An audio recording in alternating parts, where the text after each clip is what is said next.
Kula nuwun para sedulur dimanapun Anda berada dan kapanpun Anda menonton video ini. Selamat berjumpa kembali dan selamat bergabung dengan Tubagus Purnama Channel. Semoga panjenengan semua selalu diberikan kesehatan, keberkahan, keselamatan, terutama selalu dihindarkan dan dijauhkan dari mara bahaya dan bencana. Baik, untuk video kali ini saya ingin membahas tentang nafas. Seni bernapas. Kenapa seni?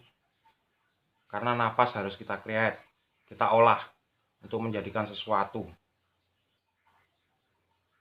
Baik, ini topik ini sangat digemari oleh para spiritualis, para meditatoris, para yogis, bahkan para pencak silat, pendekar itu. Olahragawan ini sangat gemar untuk nafas ini. Oh ya, sebelumnya saya menyampaikan salam hormat saya kepada Ketua Umum Gerbawasik Indonesia, Pak Jibril Warsidoati, juga teman-teman pencak silat di Yogyakarta. Salam hormat saya. Saya di sini tidak bermaksud menggurui, tapi kita belajar bersama. Bukan berarti saya benar, bukan berarti yang lainnya salah. Tidak. Mari kita belajar bersama, kita gali bersama demi kebaikan. Bukan demi perbedaan dan pertentangan, tidak. Yang kita kejar adalah perbaikan ke depannya. Mungkin kalau ada kata yang saya salah, bisa disingkirkan, yang benar bisa digabungkan dengan sumber-sumber yang lain. Baik, itu ya. Untuk anggota Gerbawasik, founder Gerbawasik Indonesia, juga Gerbawasik Timor Leste, salam hormat saya, Rahayu. Kita bertemu di sini. Kita bersama-sama kita belajar tentang nafas. Dan kalau hadir, silahkan interaksinya di komen. Saya tunggu.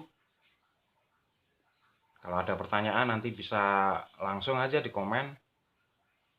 Nanti kita interaksi di sana. Terima kasih. Oke. Nafas. Apa sih nafas itu? Nafas adalah proses menghirup udara, kemudian di dalam, diubah menjadi energi, lalu dikeluarkan kembali. Apakah sesederhana itu? Tidak. Apa yang kita hirup, apa yang digunakan untuk merubah menjadi energi, yang dirubah menjadi energi adalah oksigen dari udara. Kemudian yang dikeluarkan dari dalam tubuh adalah karbon dioksida.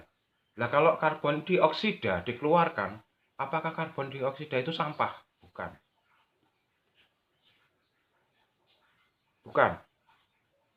Pada prinsipnya,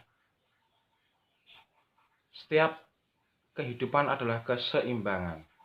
Jadi karbon dioksida juga kita butuhkan. Namun ketika berlebihan, itu akan kita buang.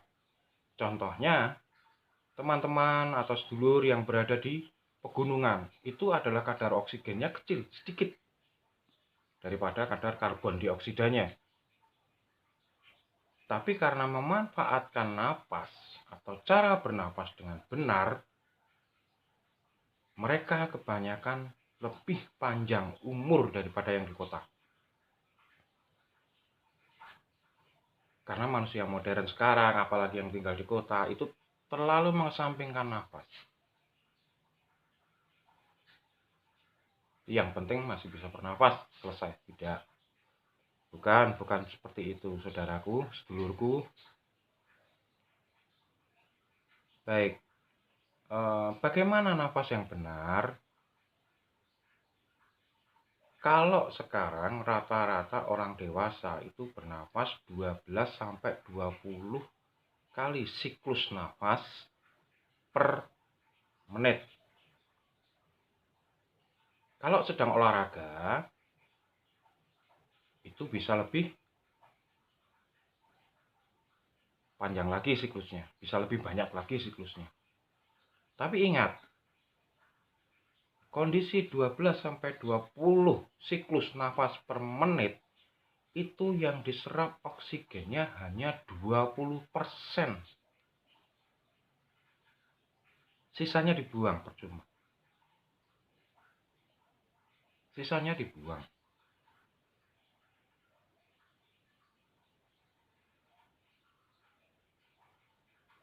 Apalagi kalau kita olahraga, kita semakin cepat, siklusnya semakin banyak. Semakin banyak yang terbuang juga. Oleh karena itu, bagaimana sih yang benar? Yang benar adalah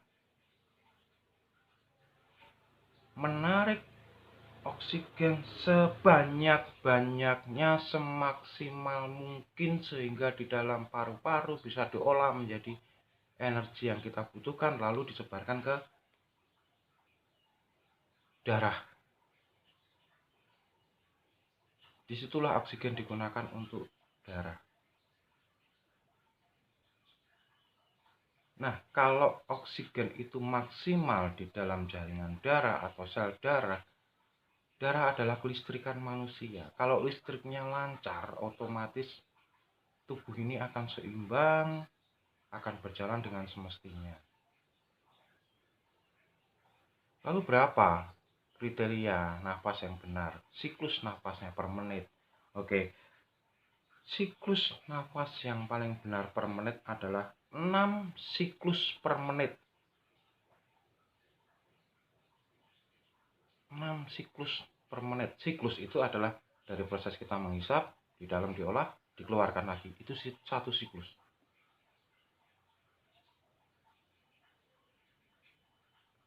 Bagi para spiritualis yang gemar meditasi, gemar melakukan yoga, itu bahkan sampai 3 siklus per menit.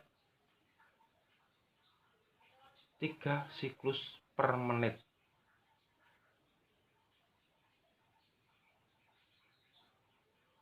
Nah, kegunaan nafas ini nanti banyak fungsinya. Bisa mengurangi stres. Tanpa sadar kalau kita emosi, ayo ambil nafas panjang, ambil nafas panjang. Lalu reda, ketegangan, stres bisa reda. Karena nafas panjang, semakin halus, itu oksigennya semakin maksimal kita peroleh. Kita olah. Lalu mengurangi rasa sakit jelas ketika semua peredaran darah lancar, metabolisme lancar, lalu semua bisa jadi lancar. Baik, sampai di sini semoga sudah paham. Kalau belum paham nanti bisa dimasukkan ke dalam komen. Kemudian kita lanjut ke bagian kedua adalah bagaimana cara bernafas. Cara bernafas yang pokok adalah 3. Yang pertama adalah cara alami, hisap lewat hidung, hirup lewat hidung, dalam perut, keluarkan lagi lewat hidung. Ada lagi yang dari mulut, dihisap, keluarkan lewat mulut. Itu alami. Bisa cepat, bisa lambat, itu alami. Kemudian cara yang kedua adalah kalau kebanyakan teman-teman pendekar pencak silat menyebutnya segitiga. Segitiga adalah proses menghirup udara lewat hidung, ditahan, baik itu di rongga dada maupun perut maupun di diafragma, ditahan semaksimal mungkin lalu dikeluarkan sampai habis. Nah, proses utama dari pernapasan segitiga adalah selalu diawali dengan buang nafas dulu sampai habis, sampai di dalam tubuh ini Anda merasa tidak ada nafas lagi. Baru kita hirup lewat hidung, semakin halus, semakin pelan, semakin baik. Kemudian ditahan di dalam perut semaksimal mungkin. Sampai kita ketakutan, sampai kita tidak punya daya untuk menahan lagi, kita lepaskan pelan-pelan juga lewat mulut mendesis.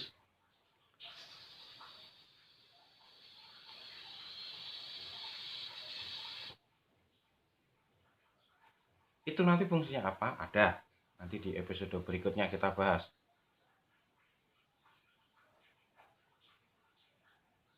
Itu tadi pernafasan segitiga untuk cara yang kedua. Kemudian seni yang ketiga adalah pernafasan segi empat. Ini untuk para spiritual yang terutama sudah ingin mencapai ke guru sejatinya, atau kita bermain-main di dua alam, antara alam fisik dengan alam non fisik, yaitu pernafasan segi empat. Sama prosesnya, kita keluarkan dari dalam tubuh, nafas sampai habis, kemudian kita tahan semaksimal mungkin, lalu kita hirup lewat hidung semaksimal mungkin, sepelan mungkin, sehalus mungkin. Kemudian kalau sudah sampai kita sudah tidak kuat untuk menghirup udara dari luar, kita tahan. Kita tahan semaksimal mungkin, sekuat mungkin. Lalu kita keluarkan dengan mendesis halus. Sampai habis dalam tubuh, kita tahan lagi. Begitu juga diulang siklusnya. Kegunaannya apa? Di episode 2. Baik, itu untuk cara dan seni bernapasnya.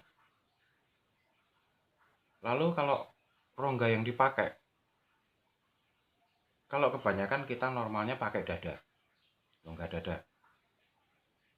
Dadanya semakin membusung. Tapi ada dua lagi yang bisa dipakai, yaitu rongga perut dan diafragma. Kalau untuk pendekar sudah memakai diafragma, perut. Kalau untuk spiritualis bisa memakai semuanya, bisa mengolah semuanya.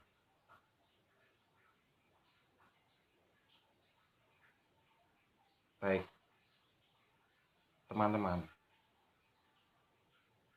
di sini untuk seni bernapas segitiga dan segi empat, itu yang kita butuhkan bukan seberapa kuat jenengan melakukan siklusnya. Misalnya sampai 10 menit, sampai 12 kali, sampai 15 kali. Bukan masalah itu. Tapi yang terpenting adalah kehalusan penjenengan untuk melakukannya.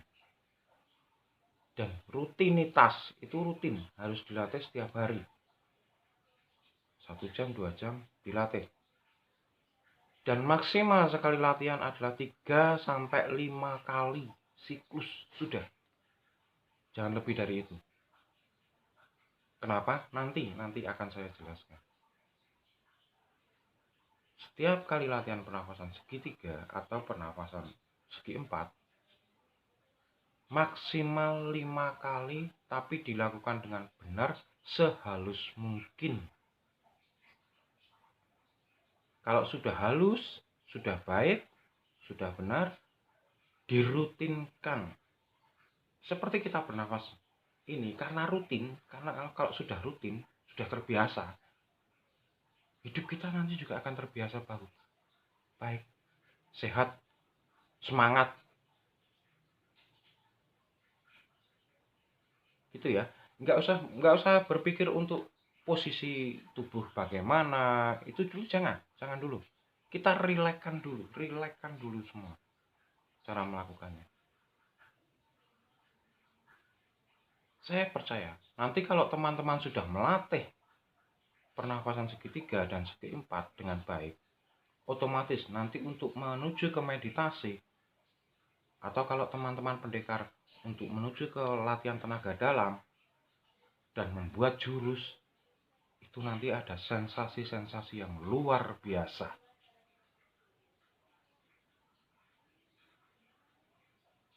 Baik teman-teman, untuk episode pertama tentang nafas atau seni bermain dengan nafas. Kiranya itu dulu. Nanti kita sambung ke episode berikutnya. Sekali lagi, saya percaya bahwa dalam video ini banyak kekurangan. Saya mohon maaf yang sebesar-besarnya. Karena kita belajar bersama. Dan nanti kita akan menjadi lebih baik, dan lebih baik lagi. Sekali lagi, saya bukan menggurui, tapi kita belajar bersama di sini. Bukan berarti yang sumber yang lain benar atau salah, tidak. Kita bukan mencari benar salah, tapi kita mencari kegunaan untuk bersama, saling melengkapi.